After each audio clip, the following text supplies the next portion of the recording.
Então vamos falar sobre política internacional. O grupo terrorista Hamas anunciou que o seu líder, Ismael Haniyeh, foi morto durante um ataque no Irã nessa terça-feira, dia 30. Tá aí imagens dele na tela. Haniyeh foi assassinado em Teherã durante um ataque aéreo. Até o momento não há informações sobre o autor dos ataques.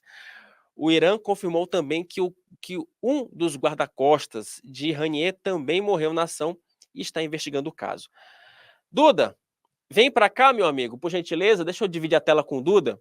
Ô Duda, vamos É. deixar de papo furado, mas antes de mais nada, eu queria que a gente falasse um pouco sobre quem é esse personagem. Matheus, coloca na tela, por gentileza, um post publicado aí pelo nosso Alexandre Borges, mais cedo, que ele fala justamente sobre o Haniyeh. Tá na pauta, Matheus, é só dar uma clicadinha lá para a gente colocar na tela.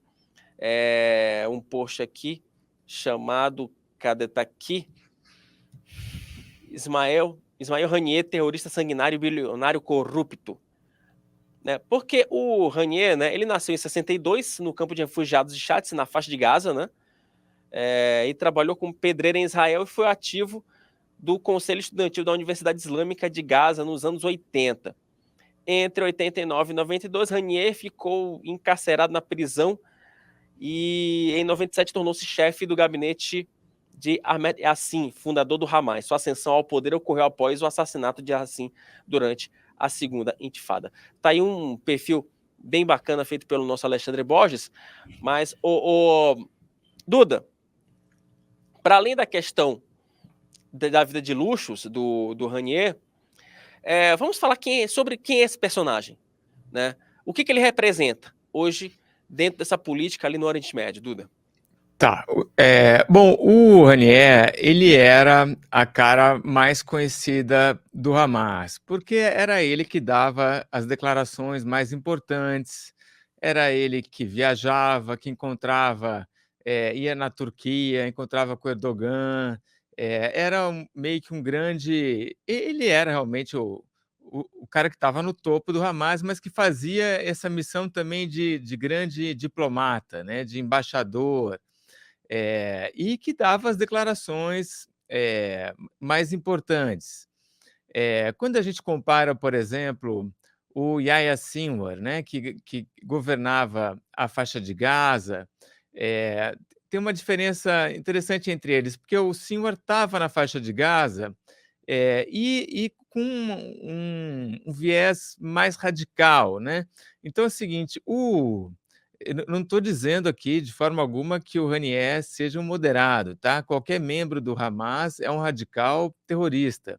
Mas é que assim, muitas vezes as coisas que o Haniyeh falava na faixa de Gaza não tinham grande impacto, porque a faixa de Gaza estava muito mais na mão do Yahya Sinwar, né? Agora, quando acontece o 7 de outubro, que você tem a invasão, então 300 terroristas entram em Israel, matam 1.200 pessoas, o que acontece em seguida é que o Sinwar e o braço direito dele, que é o Mohammed Def, estão na faixa de Gaza, esses dois se escondem, vão para baixo dos túneis, porque eles já estão sabendo que Israel está vindo com tudo. E nisso, o Haniyeh, que vive no Catar, ele vive lá num hotel de luxo no Catar, é a pessoa que mais dá declarações em nome do Hamas, né? O Haniyeh, por exemplo, vai dizer uma declaração que é muito interessante. Quando Israel começa a atacar, ele fala: ninguém vai sair da faixa de Gaza, né? Os palestinos vão ficar na faixa de Gaza, eles querem morrer como mártires. Claro que para ele falar isso está fácil, né? Porque ele vive num hotel de luxo no Catar, vivia, né? Aí ele fala que os outros que estão na faixa de Gaza iam querer ficar lá para se oferecer como se sacrificar ali pela causa dele, né? E não poderiam sair da faixa de Gaza, tanto que só saem da faixa de Gaza as pessoas que têm dupla nacionalidade, inclusive saíram brasileiros e tudo mais. Mas assim, ele era o cara que dava muitas vezes o direcionamento geral do Hamas, né? Porque o Hamas ele também tinha lá o Aururi na Cisjordânia, né? Então assim, ele era o principal sujeito, o principal líder da faixa de Gaza, do Hamas, ainda que na faixa de Gaza ele tivesse, não fosse a última palavra em tudo, né? Ponto, não é, Duda? Quer dizer, ele com uma mente, né, que com certeza ele também articulava ali, não é, ali no eixo, no núcleo central do Hamas, ele como integrante político, como líder político do Hamas, não dá para descartar essa importância aí do Ranier. Meu querido Duda Teixeira, pergunta que não quer calar. Nesse momento são 12h11 do dia 31 de julho de 2024, último dia do mês de julho, amanhã começa agosto, melhor mês do ano. É o meu mês, por isso que eu falo isso. Duda, como é que vai ficar a guerra entre Israel e Hamas após a morte do Ranier? Isso muda diametralmente essa relação, esse conflito lá na faixa de Gaza? Então, a guerra entre Israel e o Hamas muda pouco, Wilson, porque o que falta ali é pegar o Yahya Sinwar, esse que eu citei que governava a faixa de Gaza. Ele está escondido ali em algum momento. Israel vai manter a coisa enquanto está e até pegar, neutralizar esse sujeito, tá? A preocupação maior não é tanto Israel-Hamas, mas é Israel-Irã, né? Por quê? Porque o Ranier foi morto em Teherã, capital do Irã. Isso daí é um feito impressionante, porque o cara estava num edifício que é atacado por mísseis, não se sabe se foi um míssil só, se foram vários mísseis. Então, isso é de uma sofisticação enorme, porque você precisa saber que o sujeito está naquele lugar, com quem ele está, então ele estava com o guarda-costas provavelmente morreu, para você acertar o míssil naquele lugar, naquele exato momento, para conseguir o objetivo que você tem. Sendo que ele era um cara que visitava, né? Ele nem morava ali, então é muito difícil você coletar essas informações. Então, a Guarda Revolucionária Iraniana está falando que está investigando o ataque, né? Mas assim, é, você ter essa capacidade de lançar um míssil e esse míssil acertar o lugar correto, na hora certa, você tem que ter coletado muita informação e ter muita capacidade militar para conseguir fazer isso. Então, isso para os iranianos é um, é uma dá uma sensação de vulnerabilidade muito grande, né? De honra ferida, né? Então, o líder supremo do Irã, o Ayatollah Ali Khamenei, falou: ah, a gente vai responder, né? Nós vamos atacar o regime sionista e todas aquelas coisas, o nosso mártir, né? Aí tem interesse, né? Uma coisa interessante, o Ranier dizia que os palestinos queriam morrer como mártir, olha só, ele acabou morrendo como mártir, né? Mas o que a gente está todo mundo aguardando, Wilson, é o que o Irã vai fazer, né? De que forma que o Irã poderia retaliar Israel.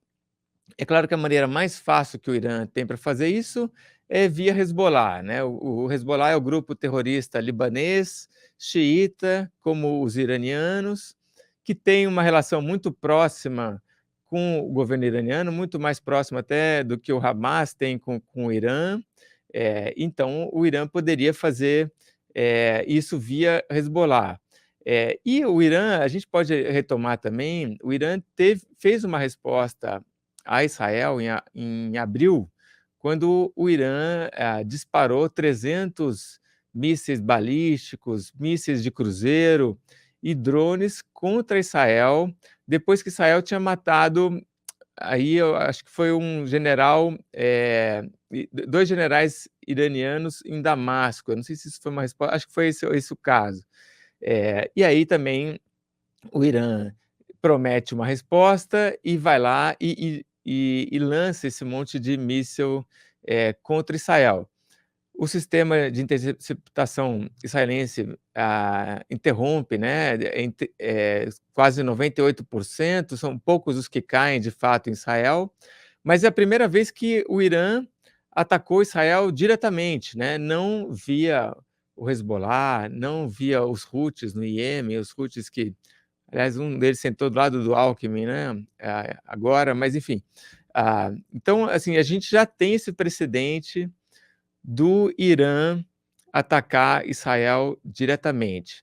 E a gente tem agora uma, assim, se o Irã queria um motivo para atacar Israel, agora você tem uma lista enorme, né, de terroristas que tinham alto mando, que foram mortos esse ano. Às vezes Israel não costuma assumir esse tipo de autoria, mas provavelmente sim. Então a gente tem, o Ranier, a gente teve esses 2 generais que eu citei, a gente teve o Aruri, que era o líder do Hamas na Cisjordânia, e a gente teve o Mohammed Deif, vários que eu citei aqui, né, o Mohammed Deif, que era o comandante militar do Hamas na faixa de Gaza, então o braço direito, do Yahya Sinwar. Estou falando um monte de nomes aqui, não sei se os espectadores estão acostumados com todos eles, mas assim, só faltou ter uma meia dúzia aí de altos mandos do Hamas e do Hezbollah que foram mortos nos últimos dias. Ontem morreu um cara do Hezbollah no Líbano, né, na capital do Líbano, Beirute, mas então já tem uma meia dúzia de que foram mortos, sendo que o último é o Ranier, né, que era o mais alto comandante do Hamas. Então, assim, não é pouca coisa. O que se acumulou aí de morte de terrorista, todos financiados, apoiados politicamente pelo Irã, não é pouca coisa. Então, e é uma situação, Wilson, que a gente não tem. É difícil fazer uma comparação do que aconteceu antes, tá? A gente já sabe, então, que o Irã já atacou Israel diretamente, mas nunca a gente teve tantos mártires, né? Como o regime iraniano gosta de falar, tantos mártires neutralizados em dias recentes. Não é um processo fácil.